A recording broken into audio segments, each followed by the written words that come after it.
공인중개사를 통한 부동산 계약은 누구나 한 번쯤 겪게 되는 일인데요. 이렇게 공인중개사 사무소를 통해 중개 서비스를 받게 되면 중개업자에게 소정의 수수료, 즉 보수를 지급해야 합니다. 그런데 이런 보수는 언제 지급하는 게 맞을까요? 이를 중개한 공인중개사는 계약서 작성과 동시에 수수료 지급을 요구하고, 의뢰인 입장에선 이제 계약서 쓰고 아직 잔금도 안 냈는데 왜 벌써 내라고 하는지 싶습니다. 이렇게 서로 간 입장 차이가 있는데요. 중개보수의 지급 시기는 개업 공인중개사와 중개 의뢰인 간의 약정에 따르되, 약정이 없을 때에는 중개대상물의 거래 대금 지급이 완료된 날이 됩니다. 즉 서로 간의 약정이 없는 한 잔금이 납부된 날에 중개수수료를 납부하면 된다는 뜻인데요. 하지만 여기서 눈여겨봐야 할 부분이 있습니다. 여러분들이 가지고 계신 계약서나 앞으로 작성하게 될 계약서의 대부분에는 이런 문구가 고정적으로 들어가 있는데요. 중개수수료는 본 계약 체결과 동시에 계약 당사자 쌍방이 각각 지불하며 중개업자의 고의나 과실 없이 본 계약이 무효, 취소 또는 해약되어도 중개수수료는 지급한다.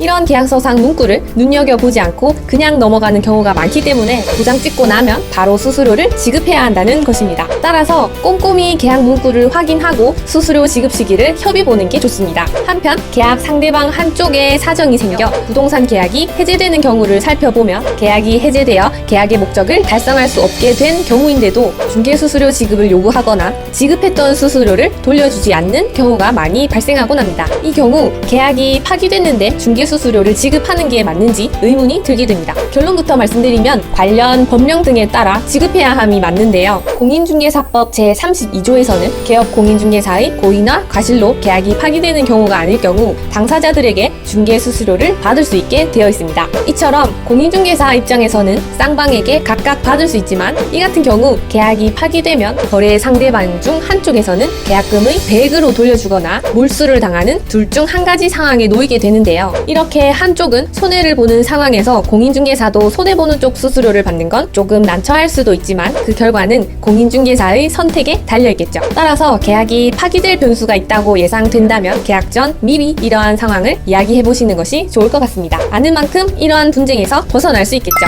영상의 내용이 유익하셨다면 구독과 좋아요 부탁드립니다. 꽃솜이었습니다.